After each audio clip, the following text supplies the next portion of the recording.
Anak-anak, semoga anak-anak selalu dalam keadaan sehat dan berbahagia. Perkenalkan, nama saya Titi Wuryanti dari SMP Negeri 1 Kawanganten. Pada video kali ini saya akan menjelaskan tentang keadaan alam negara-negara di dunia, terutama negara Jepang. Untuk mengetahui lebih lanjut tentang negara Jepang, silahkan kunjungi channel YouTube saya, Social Friend, dan jangan lupa beri like, comment, and subscribe. Anak-anakku, pada pertemuan kali ini kita akan membahas keadaan alam negara-negara di dunia, terutama negara Jepang, yang merupakan materi kelas 9 semester 1. Untuk lebih lanjut, silahkan perhatikan dengan seksama peta Jepang berikut ini. Anak-anak, pertama kali kita lihat dulu letak negara Jepang. Dilihat dari letak geografisnya, Jepang bagian utara berbatasan dengan Laut Okhotsk, Pulau Sakhalin, dan Kepulauan Kuril. Sebelah timur berbatasan dengan Samudra Pasifik. Sebelah selatan berbatasan dengan Laut Filipina dan Laut Cina Timur. Sementara sebelah barat berbatasan dengan Laut Jepang dan Selat Korea. Yang kedua, dilihat dari letak astronomisnya. Ternyata Jepang berada pada 29 derajat lintang utara sampai 47 derajat lintang utara dan 128 derajat bujur timur sampai 147 derajat bujur timur.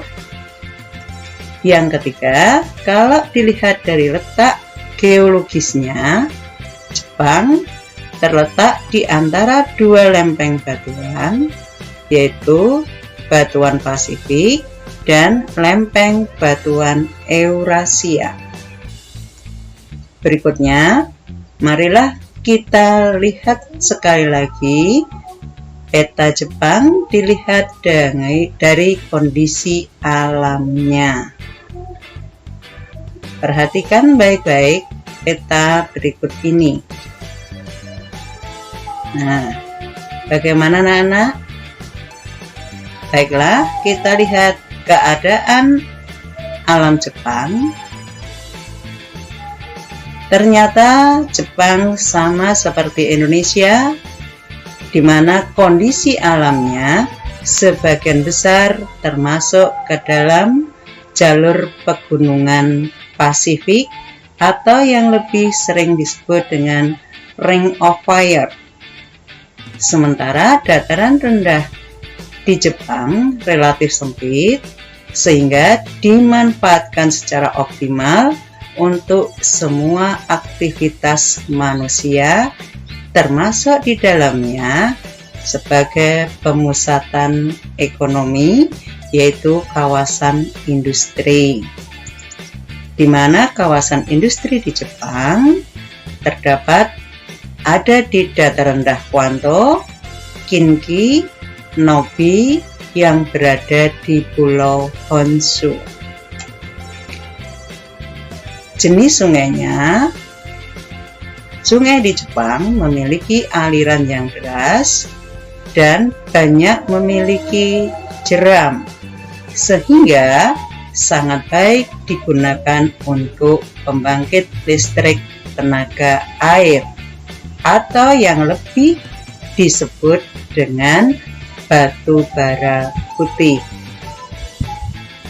Sementara untuk perairan lautnya, laut di Jepang merupakan pertemuan arus laut panas dan arus laut dingin, yaitu arus Kuroshio dan arus Oyashio, sehingga menjadi tempat yang paling baik untuk konsentrasi ikan di laut.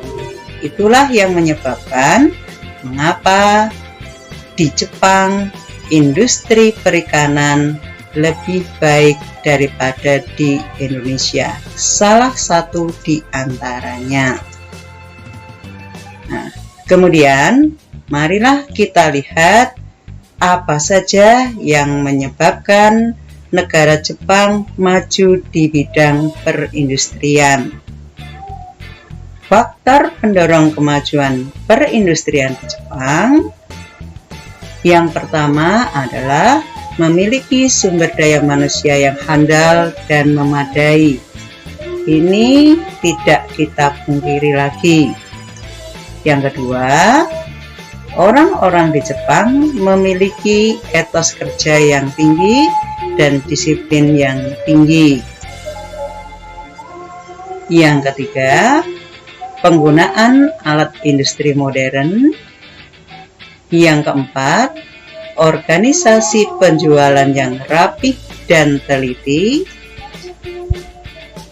Yang kelima, Jepang melaksanakan politik proteksi dan politik dumping.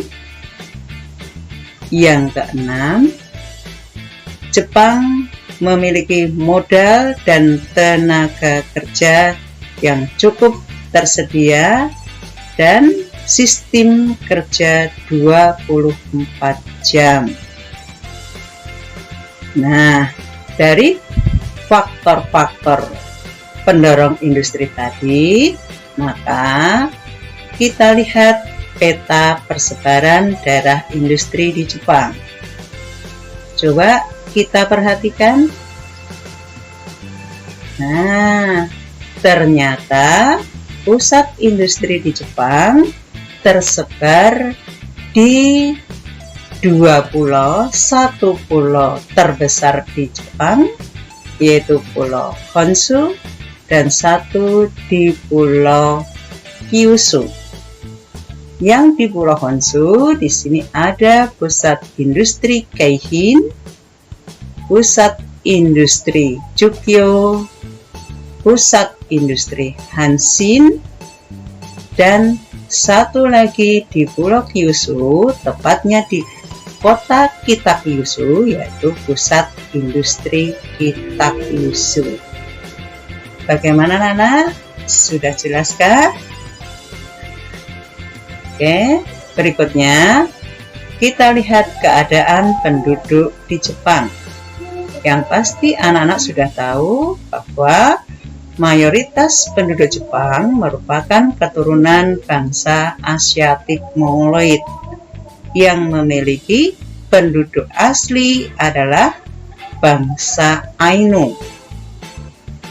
Sementara agama mayoritasnya adalah agama Shinto.